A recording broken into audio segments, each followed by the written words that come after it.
L'arche de Noé. Il y avait beaucoup de gens vivant dans le monde, et leur cœur était si plein de péchés que leurs pensées et leurs paroles et leurs actes étaient tous très méchants. Ils ne cherchaient pas du tout à plaire à Dieu. Ils ne l'aimaient pas. Ils ne le remerciaient pas pour ses bienfaits, pour la nourriture, les logements et le soleil qu'il avait créés pour eux. Ils n'enseignaient pas à leurs enfants à aimer les choses bonnes, pures, mais au contraire, leur permettaient de grandir et de devenir des hommes et des femmes comme eux. Les péchés étaient partout. Enfin, un jour, Dieu décida de détruire tout le peuple, car il n'était plus en état de vivre. Il regrettait d'avoir créé l'homme. Il pensait que l'homme détruirait tout, les gens, les animaux et toutes les créatures qui vivaient sur la terre. Il planifia de faire un déluge d'eau pour couvrir la terre. Mais alors, Dieu se rappela de Noé.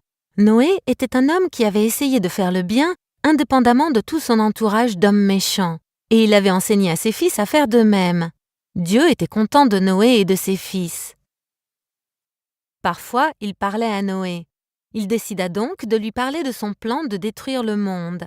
Mais parce que Noé et sa famille avaient essayé de faire le bien et avaient foi en Dieu, Dieu promit qu'il ne serait pas détruit avec les hommes méchants. « Prépare-toi à construire une arche, » dit Dieu à Noé. « Et puis, quand tu l'auras fini, toi et ta femme, tes fils et leurs épouses pourrez vivre dans cette arche jusqu'à la fin de l'inondation. » Maintenant que Dieu avait décidé de sauver la famille de Noé, il décida également de sauver une paire de chaque sorte d'animaux, d'oiseaux et de toutes choses vivantes sur la terre. Ces créatures devaient être logées dans l'arche aussi, pour la durée des inondations. Noé crut Dieu et commença à construire l'arche. Pendant une longue période, alors que d'autres continuèrent à être méchants, Noé et ses fils travaillaient, sciaient des planches et enfonçaient des clous pour fabriquer toutes les parties de l'arche.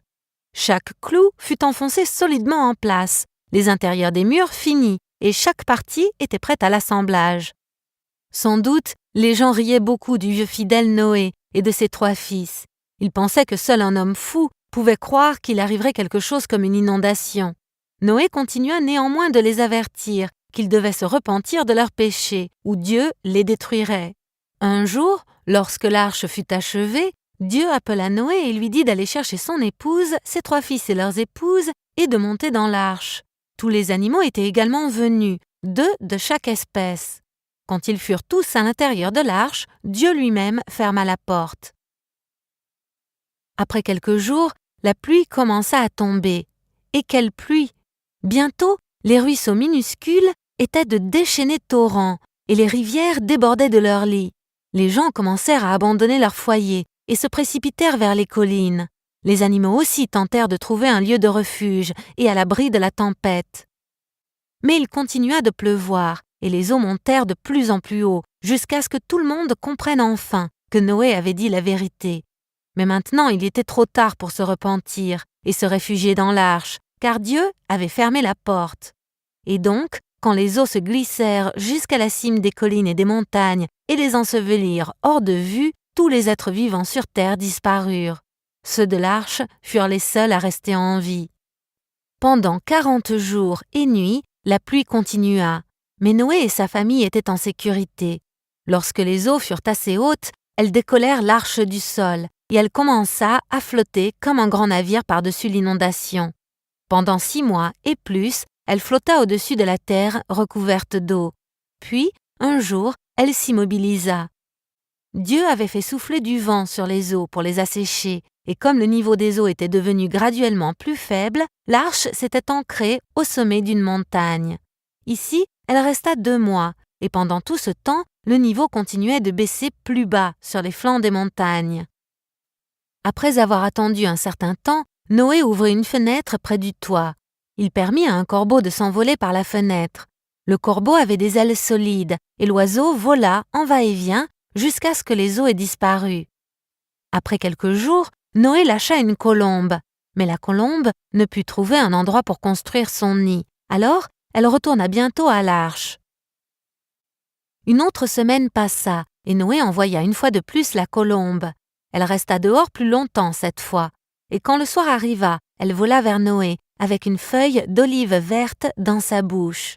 Noé et sa famille comprirent que les eaux retournaient dans les rivières et les mers et que la terre redevenait verte et belle. Ils attendirent encore une semaine, et quand Noé envoya la colombe, elle partit loin et ne revint jamais. Noé pensait maintenant que le moment était venu d'ouvrir le toit et regarder dehors. Comme il était heureux de revoir la terre ferme, plus d'1 an s'était écoulé depuis que Dieu les avait mis à l'intérieur de l'arche. Et Dieu lui dit « Sors de l'arche avec ta femme, tes fils et leurs épouses, et tous les êtres vivants qui sont avec vous dans l'arche. » Noé ouvrit la grande porte. Alors sa famille et lui et tous les animaux commencèrent à vivre sur la terre, comme ils l'avaient fait avant le déluge.